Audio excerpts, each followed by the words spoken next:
Queridos alumnos del primer grado de secundaria, muy buenos días. Bienvenidos a nuestra tercera clase del curso de física. Bien, en esta clase vamos a abarcar acerca de la historia de la física en la antigüedad. ¿Sí? Bueno, para hablar de la historia de la física, entonces nosotros tenemos que saber qué es la física. La física, como verán, es una ciencia, ¿sí? Que nos permite entender a qué? La naturaleza. ¿Sí? Ahora, la palabra física proviene de physis, que significa naturaleza justamente. Es una ciencia fundamental, o sea que es muy importante. ¿Para qué? Para el desarrollo científico y tecnológico. Y a partir de esto, nosotros podemos aplicarlo, por ejemplo, en la medicina, en telecomunicaciones y en astronomía, por ejemplo. Son algunos de los ejemplos. ¿Sí? Ahora vamos a pasar a la época mitológica, que fue la época más antigua. ¿Por qué? Porque en ese entonces las personas trataban de explicar con mitos del por qué sucedían las cosas. Por ejemplo, por qué habían vientos, por qué existían nubes, por qué habían lluvias, ¿sí? Entonces, el hombre trató de dar explicaciones a la naturaleza con mitos. Por ejemplo, decían que el dios Eolo, ¿sí? El dios Eolo, ¿sí? Tenía guardado en su bolsita el viento y que pues abría su bolsita y salía el viento. Eso es lo que decían, ¿sí? Y que Thor a veces cuando golpeaba con su mazo, ¿sí? Con su martillo, ¿qué salían?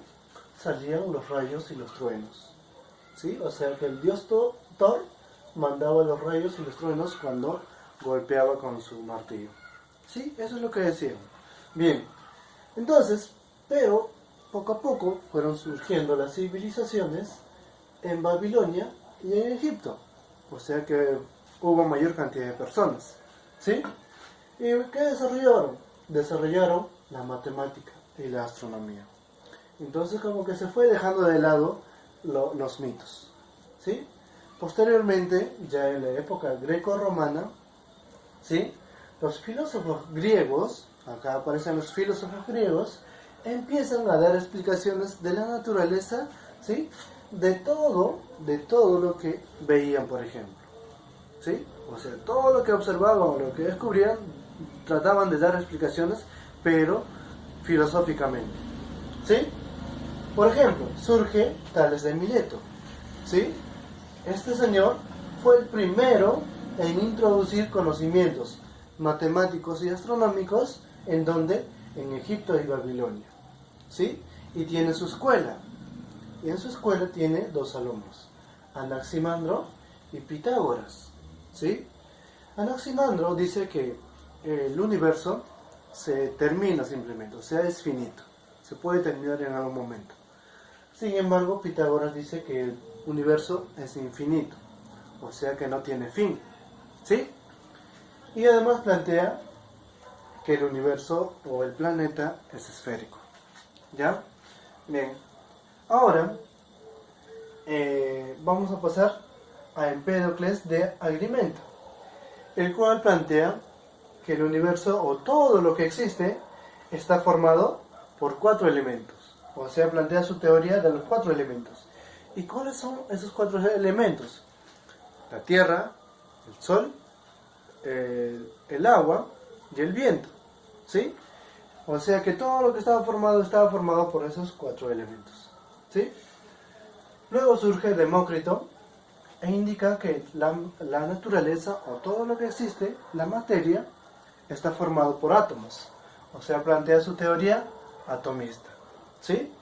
Ahora, luego surge Aristóteles, y este fue el primero en emplear la palabra physis, o sea, esta palabrita, ¿sí? Referido para la naturaleza, ¿sí? O sea, que este señor dijo, la palabra physis significa naturaleza, ¿sí? Bien, Arquímedes luego surge, y era un gran matemático e inventor griego, ¿sí? Este señor, por ejemplo, inventó el tornillo de Arquímedes, ¿sí? ¿Y para qué servía esto? Por ejemplo, era un tornillo para obtener agua por ejemplo, yo quería traer agua desde más abajo, con este tornillo me ayudaba, ¿sí? El sistema de las poleas, que utilizan las grúas, por ejemplo, ¿sí? Este señor lo inventó, Arquímedes, ¿ya? Los espejos cóncavos, como su nombre dice, eran espejos, ¿ok?